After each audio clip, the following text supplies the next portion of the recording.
जय हिंद। तो plus three fast semester EVS रे आज आम गोटे इम्पोर्टाट तीन मारिका प्रश्न को आलोचना करवा जो तीन मारिका प्रश्न कि यही वर्ष 2024 परीक्षा पाई एक सिलेक्टेड प्रश्न। ठीक अच्छे, ये प्रश्न आसबार संभाव्यता प्रायतः 90% कहले चले।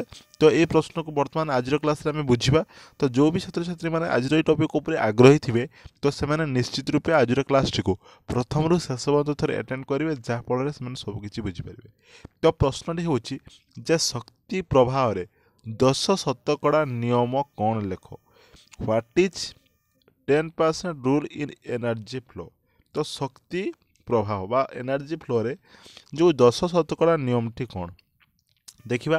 देख, तो परिसंस्थार अनेक गुड़िए पोषक स्तर बा जोटा आम इंग्राजी कही कौन जे ट्रॉफिक लेवल देखा जाए नुहे कि सब आमर पोषक स्तर थाए। तो कौन सब पोषक स्तर थाए देखिए देख, जेपरिक उत्पादक पोषक स्तर, तृणभोजी पोषक स्तर बा भक्षक आमर स्तर 1, भक्षक पोषक स्तर 2।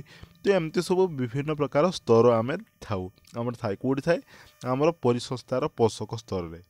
तो लैंडमैन 1942 मसीहा रे देख, लैंडमैन लैंडमैन नामक जड़े परिवेशविद गोटे पोषक स्तर परवर्ती पोषक स्तर शक्ति संचालन प्रक्रिया को अनुधान कर 10 शतकड़ा नियम व्यवहार करते। ठीक अच्छे, से प्रणयन करते तेणु किए ना लैंडमैन लक्ष्य सी जो लक्ष्य कले सी जो रिसर्च कले सी जानिले जे गोटे पोषक रू ता परवर्ती जो पोषक थी तो से 10 शतकड़ा तांकर कौन ना शक्ति प्रचलन हो। तो से नियमटा प्रचलन कले से अनुधान करथिले जे परिसंस्थार गोटे पोषक स्तर परिसंस्थार गोटे पोषक स्तर जेतेबेले शक्ति प्रभाव अन्य गोटे परवर्ती पोषक स्तर को होता है सेतेबेले मात्र 10 शतकड़ा शक्ति प्रभाव होता है।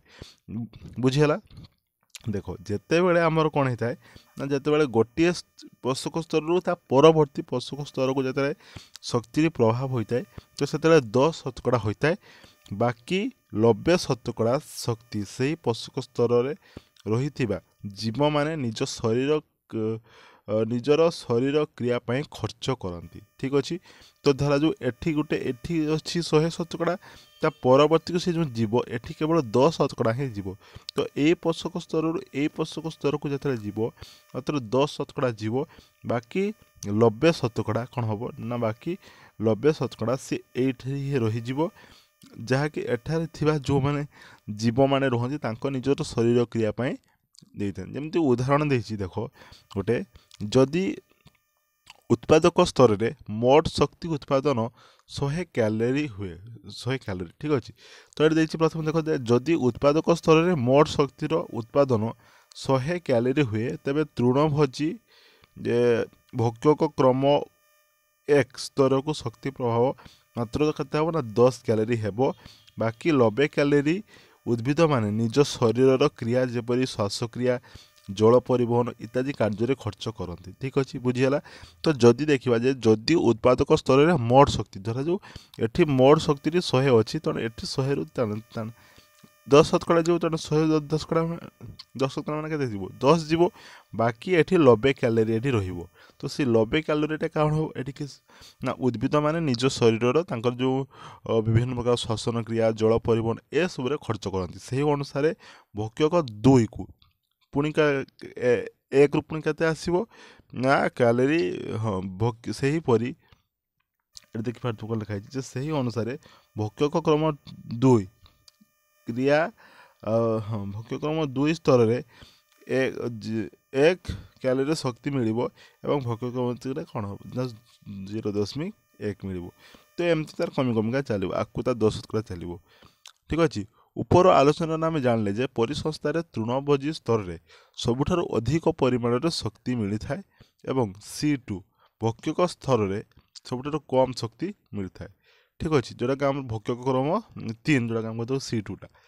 तो से हाथी, गंडा, जलहस्ती परी तृणभोजी प्राणी मान शरीर वृद्धि बाघ, सिंह बा कुकुर परी मांसाशी ठारू अधिक प्राणी ठारू शीघ्र होता है कहीं शक्ति प्रभावटा ये शीघ्र हो।